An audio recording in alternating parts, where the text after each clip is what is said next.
I'm going to associate it with a vector, right? I'm going to associate a signal with a vector.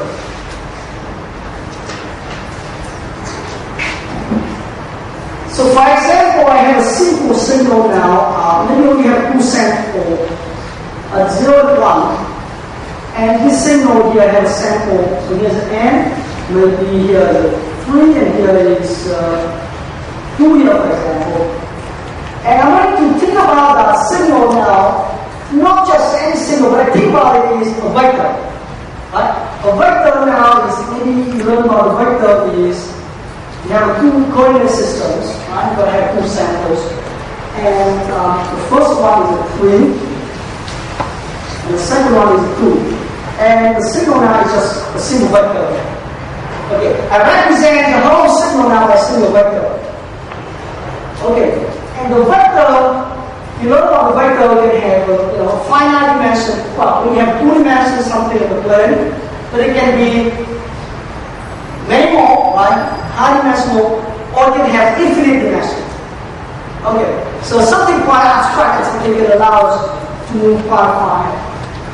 So a signal is a vector. I can associate them now with the concept of vector stuff. And vector space signal processing is quite an overview of signal processing now. So I have a vector space. I have a vector space here.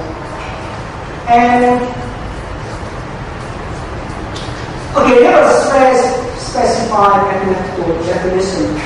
So let me define the vector space. Okay. So a vector space V here, they have all the small vector V, and it's going to be, I'm not going to define the growing detail, but basically you have two things you can keep in mind. I have vectors, I have a lot of vectors, and I can define, the vector by itself is rather boring, right? You cannot do anything with this. Like you have signal sitting around.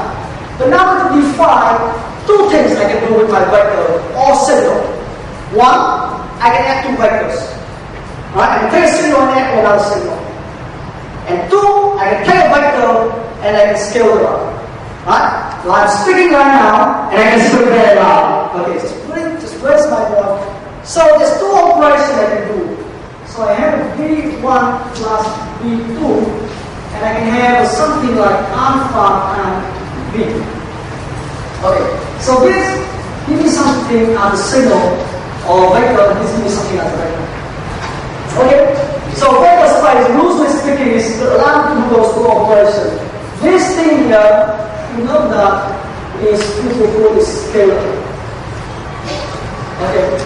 And either a real number or complex number, or particular area. And this thing here, and all of this here is a vector.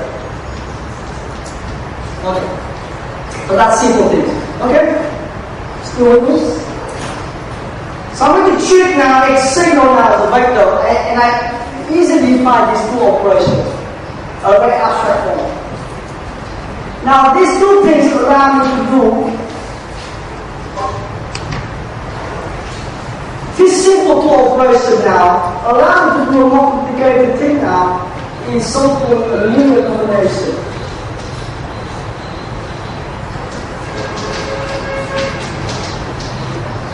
Linear combination is let's say I have a collection of signals.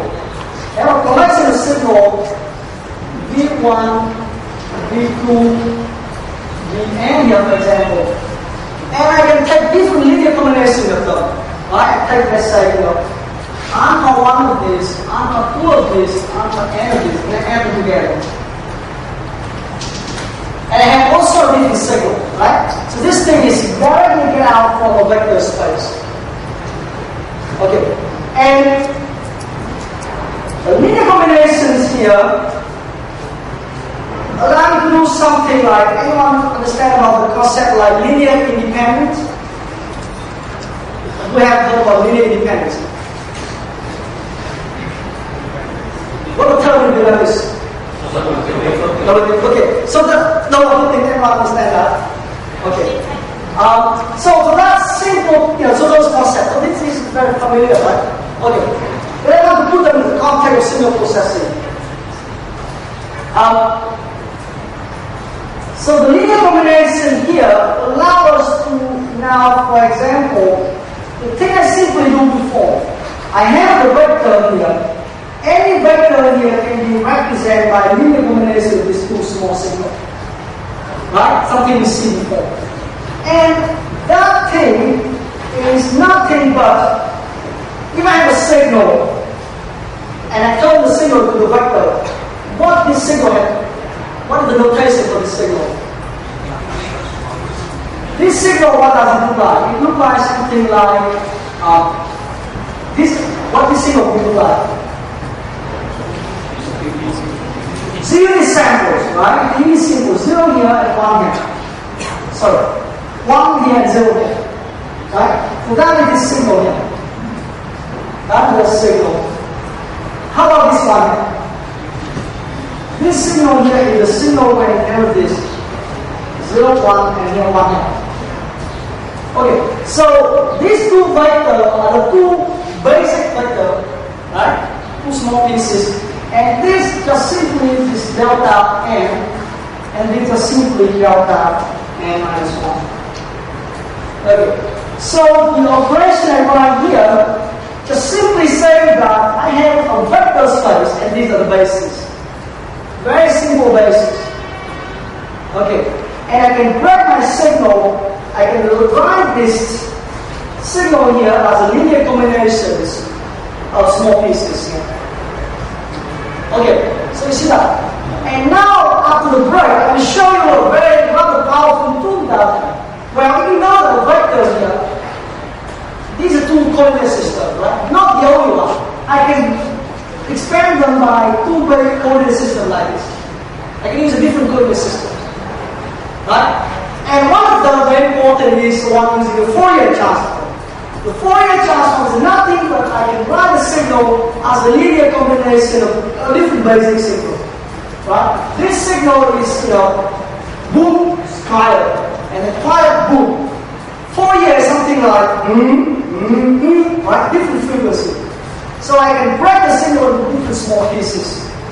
Right? And in my experience, it's much more easy to think about Fourier transform and later on the Wave transform as well, in terms of the vector space decompositions. Okay, so the time to revise and think about the linear algebra, right? That's so good thing.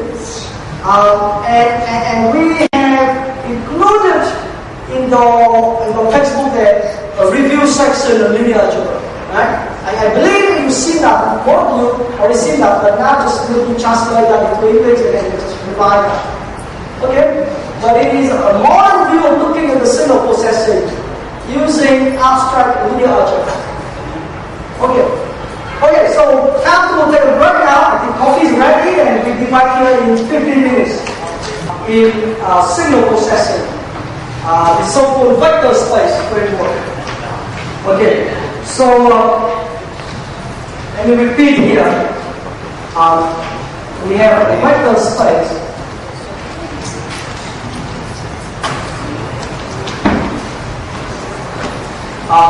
Vector space. And let me call it the vector space V, where a vector is associated with a signal. Okay, each vector is one signal, and they have a whole space of signal. And we can do two things I described earlier on. One is we could add two things. So vector is a signal. And we can do two things. One is we can add, and two is V1 plus V2. And two is we can scalar multiplication. And I can take a number and I can scale it to the signal. So these two operations. Now right now we can do something, another little bit more complicated operations. Quite interesting. Another abstract operation I can do now. I'm going to introduce a third operation and a third thing here, which will extend my vector space a little bit.